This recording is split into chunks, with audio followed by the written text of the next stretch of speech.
Centre और state यानी केंद्र सरकार और राज्य सरकार के बीच के रिश्तों को लेकर एक इसमें भूमिका है।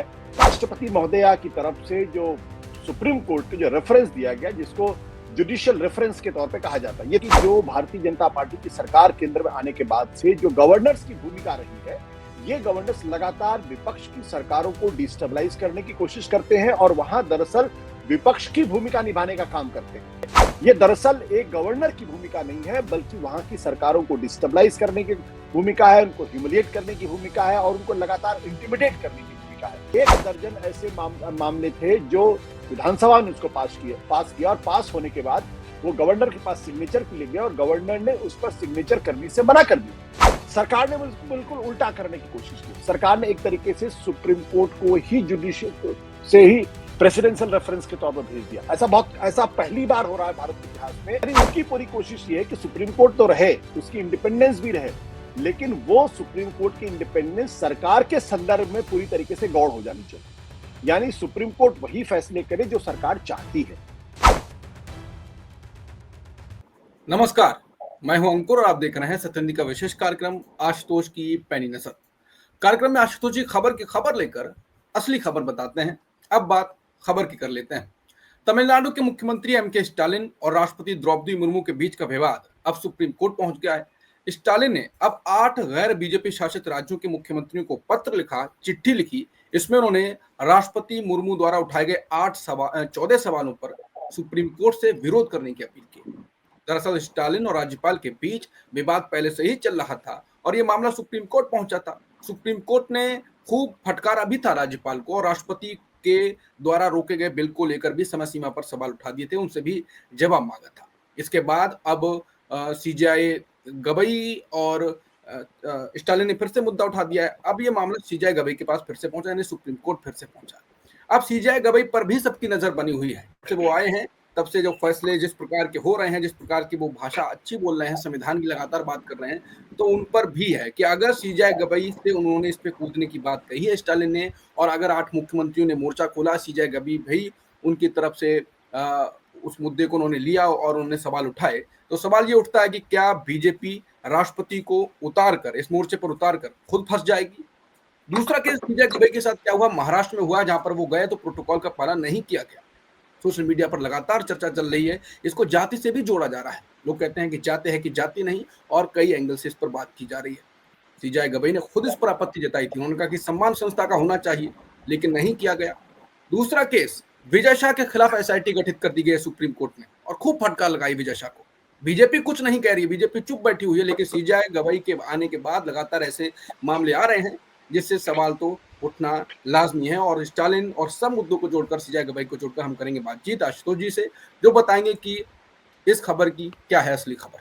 आशुतोष सर, स्टालिन का मुद्दा 8 मुख्यमंत्रियों को, अगर सुप्रीम कोर्ट सीजेआई गवई इसमें उतरे, क्या रहेगा फिर? देखिए, इसमें अंकुर ये बहुत ही गंभीर सवाल है। गंभीर सवाल इसलिए क्योंकि थोड़ा सा कॉम्प्लिकेटेड है, इसलिए हमारे दर्शकों को थोड़ा सा समझाना पड़ेगा।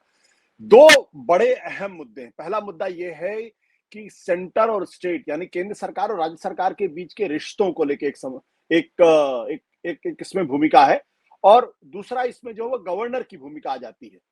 तीसरा सवाल इस बात को लेकर ये उठता है कि जो राष्ट्रपति महोदया की तरफ से जो सुप्रीम कोर्ट के जो रेफरेंस दिया गया, जिसको जुडिशियल रेफरेंस के तौर पे कहा जाता है, ये दो अहम संवैधानिक सवाल पड़े होते हैं। जैसे कि हमारे दर्शक अच्छी तरीके से जानते हैं कि जो भारतीय जनता पार्टी की सरकार केंद्र में आने के बाद से जो गवर्नर्स की भूमिका रही है, ये गवर्नर्स लगातार विपक्ष की सरकारों को डिस्टेबलाइज करने की कोशिश करते हैं और वहां दरअसल विपक्ष की भूमिका निभाने का काम करते हैं।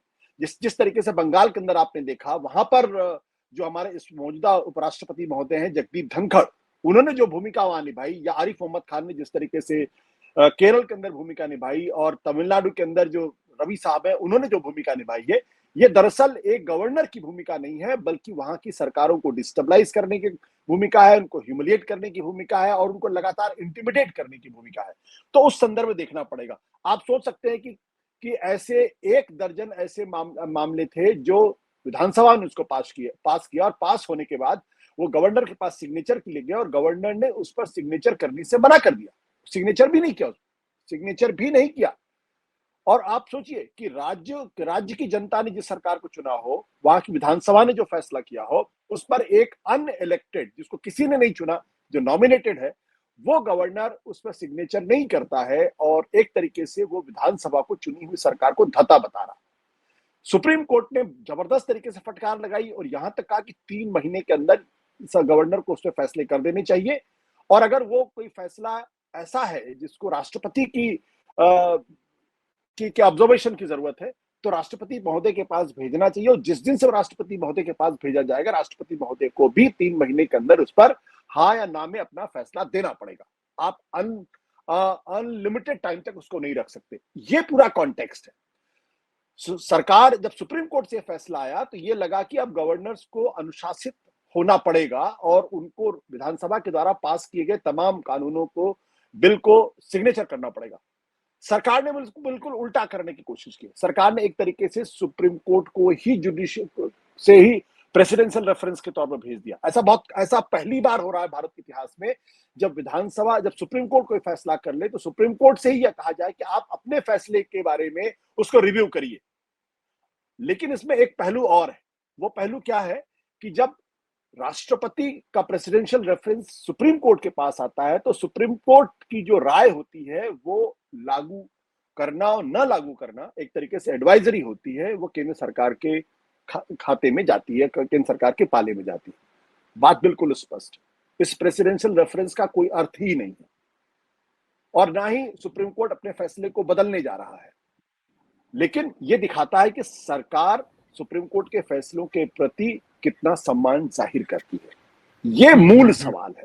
आपने देखा था पिछले दिनों जब दिल्ली सरकार को लेकर एक फैसला आया था सुप्रीम कोर्ट का, तो सरकार ने पार्लियामेंट में कानून बना के उसको बदल दिया। उसी तरीके से एक और फैसला आया था इलेक्शन कमीशन को लेकर, उसको भी सुप्रीम कोर्ट के फैसले के बाद पार्लियामेंट ने उसको बदल दिया। तो यह दर्शाता है कि दरअसल सुप्रीम कोर्ट के प्रति सरकार का रवैया क्या है। इस संदर्भ में, इस रोशनी में अगर इस सवाल को देखेंगे तो हमारे ख्याल से चीजें बेहतर हो पाएंगी।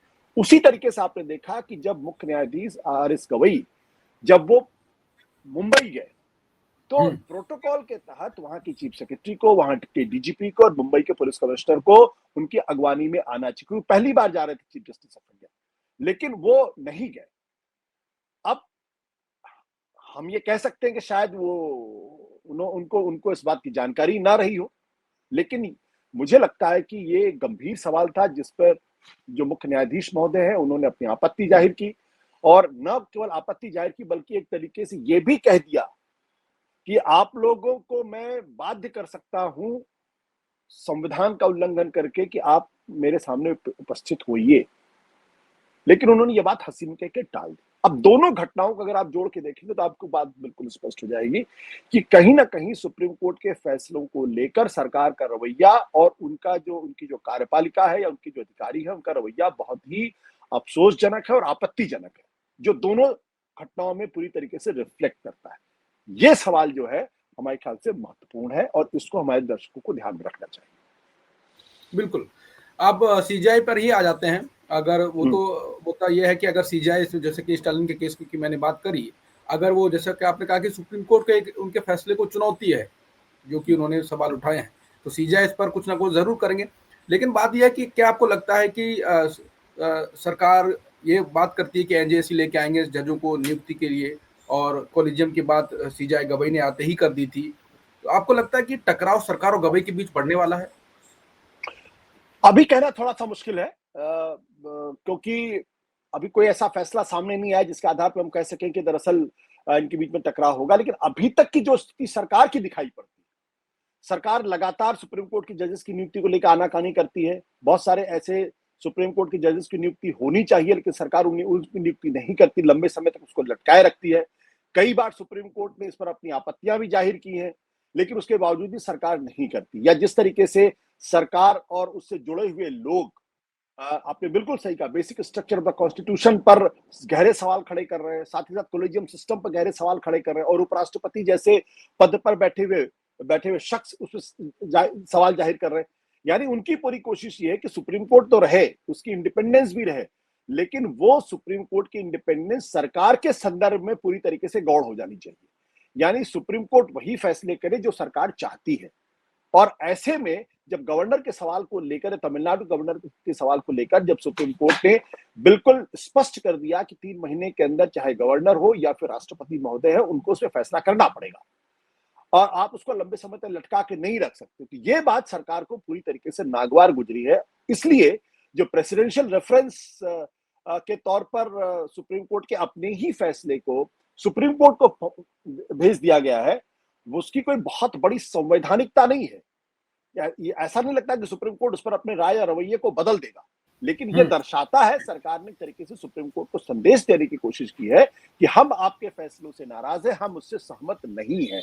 इसीलिए बार बार, कई बार आपने देखा होगा कि बहुत सारे लोग ये कर रहे हैं कि अब तो सुप्रीम कोर्ट राष्ट्रपति के मामले में भी दखल देने लगा है कि अगर सुप्रीम कोर्ट अगर कानून बनाने लगेगा तो फिर कार्यपालिका का क्या होगा, या जुडिशरी या जो विधायिका उसका क्या होगा। वो अपनी लक्ष्मण रेखा को लांघ रहा है। और यहां तक कि संजीव खन्ना को लेकर जिस तरीके से निशिकांत दुबे ने टिप्पणी की थी, तो वो एक तरीके से सुप्रीम कोर्ट के जजेस को इंटिमिडेट करने की कोशिश है। धमकाने की का शब्द तो मैं इस्तेमाल नहीं करूंगा, लेकिन कहीं ना कहीं उनको संदेश देने की कोशिश है कि जो आप सरकार के खिलाफ फैसले कर रहे हैं या सरकार से जुड़े मामलों में फैसले कर रहे हैं उनके खिलाफ, वो हमें मंजूर नहीं है और ये ठीक बात नहीं है। जैसा कि मैंने भूमिका में कहा था कि अगर सीजेआई या सुप्रीम कोर्ट ने जो उन्होंने राष्ट्रपति ने सवाल पूछे और वो कूदे और वो आए और उन्होंने जो स्टालिन ने कहा वही कर दिया उसका कि आपके ये सवाल क्या हैं, आपकी जो मांगे हैं उनको खारिज कर दिया, उनको समझा दिया, तो लगता है कि राष्ट्रपति को आगे करके बीजेपी सरकार पे बहुत बड़ा, एक तो राष्ट्रपति पद की वो हो जाएगी, फिर से सवाल उठाए जाएंगे, फिर तो ये और फंस गए।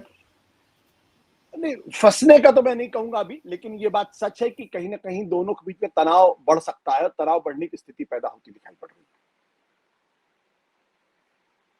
और जो मैंने विजय शाह का बात करी थी, एसआईटी गठित हो गई है और सुप्रीम कोर्ट ने करा, बीजेपी कुछ नहीं कर रही है। ये क्या, सुप्रीम कोर्ट ही लगातार तो एक्शन ले रहा है लेकिन सरकार कुछ नहीं कर रही है, जबकि उपराष्ट्रपति खुद ये कहते हैं कि मैंने बिल्कुल, जैसा आपने विजय शाह का जिक्र किया, मैंने इसी और इशारा किया है कि सरकार को सुप्रीम कोर्ट के फैसले पसंद ही नहीं आ रहे हैं। अब वो, मैं एक टेलीविजन चैनल्स में था, वहां पर बीजेपी के प्रवक्ता थे और वो तो जिस भाषा का इस्तेमाल कर रहे थे उससे ये लग रहा था कि ठीक है, अगर हाईकोर्ट ही फैसला करना है तो कर ले, सुप्रीम कोर्ट फैसला करना चाहे तो कर ले। एक तरीके से सुप्रीम कोर्ट हाईकोर्ट की चुनौती दे रहे थे। कायदे से जो सुप्रीम कोर्ट ने, वहां के हाईकोर्ट ने जब फैसला दिया और कहा कि 4 घंटे के अंदर इस पर एफआईआर दर्ज होनी चाहिए, तो करीने से एफआईआर दर्ज होनी चाहिए, लेकिन जिस तरीके से एफआईआर दर्ज की, वो इसको इस और इशारा कर रहा था कि वहां की सरकार को, वहां की हाईकोर्ट की कोई परवाह नहीं है, वो उनके कहने पर बिल्कुल नहीं चलना चाहते, लेकिन चूंकि संवैधानिक मजबूरी है इसलिए उन्होंने खानापुरी में एफआईआर दर्ज कर दी। तो ये एक चरित्र दिखाई पड़ रहा भारतीय जनता पार्टी का और उनकी सरकारों का कि वो अदालतों का, हाई कोर्ट का और सुप्रीम कोर्ट के फैसले जो उनके खिलाफ जाते हैं वो उनको पसंद नहीं कर रहे हैं और वो एक तरीके से उनको डिफाई करने की मुद्रा में है। अन्यथा कोई कारण नहीं है कि विजय शाह को तो पूरी तरीके से उनको खुली छीट दी गई है, लेकिन अशोका यूनिवर्सिटी के प्रोफेसर को उनके एक ट्वीट पे गिरफ्तार कर लिया गया है। ये बहुत दुर्भाग्यपूर्ण स्थिति है। क्या शाह ने जो बयान दिया है, क्या उस पर उनकी गिरफ्तारी नहीं होनी चाहिए? जिस भाषा का इस्तेमाल उन्होंने किया उसके मुकाबले तो मोहम्मद आबादी ने तो एक भी बात ऐसी नहीं की जिसके आधार पर खिलाफ किसी कार्रवाई होनी चाहिए। और अगर इस तरीके से अगर कार्रवाई होने लगेगी तब तो हिंदुस्तान के अंदर कोई भी आदमी बचेगा ही नहीं। हर आदमी के बारे में कह दिया जाएगा कि आप जो है वो कानून का उल्लंघन करें और एफआईआर दर्ज हो जाएगी और आप जेल चले जाएंगे, तो फिर फ्रीडम ऑफ एक्सप्रेशन का क्या होगा? बिल्कुल, तो यहीं पे कार्यक्रम को खत्म करते हैं। जैसा कि सर ने कहा कि सुप्रीम कोर्ट के फैसले सरकार को पसंद नहीं आ रहे हैं और जैसे सीजेआई गवई आए हैं, उनका महाराष्ट्र में मुंबई गए प्रोटोकॉल का पालन नहीं किया गया, उन्होंने खुद आपत्ति जताई, उसके बाद एसआईटी इधर गठित हो गई है। सरकार को लगातार सुप्रीम कोर्ट के फैसले नहीं पसंद आ रहे हैं और चर्चा ये भी चल रही है, जैसे कि मैंने सवाल पूछा कि सीजेआई गवई के आने के बाद सरकार और सीजेआई गवई के बीच, सुप्रीम कोर्ट के बीच तनाव बढ़ेगा और ये बात उठेगी कि असली बॉस कौन है। असली बॉस इधर उपराष्ट्रपति कहते हैं, सवाल उठाए जाते हैं, वो कहते हैं कि लेजिस्लेटिव है और जुडिशरी नहीं है, और जुडिशरी कहती है कि संविधान है। तो अभी तक तनाव बढ़ने वाला है। सीजेआई गवई पर लगातार नजर हमारी बनी हुई है कि सरकार क्या कदम उठाती है, क्या दबाव डालने की कोशिश करती है। नमस्कार।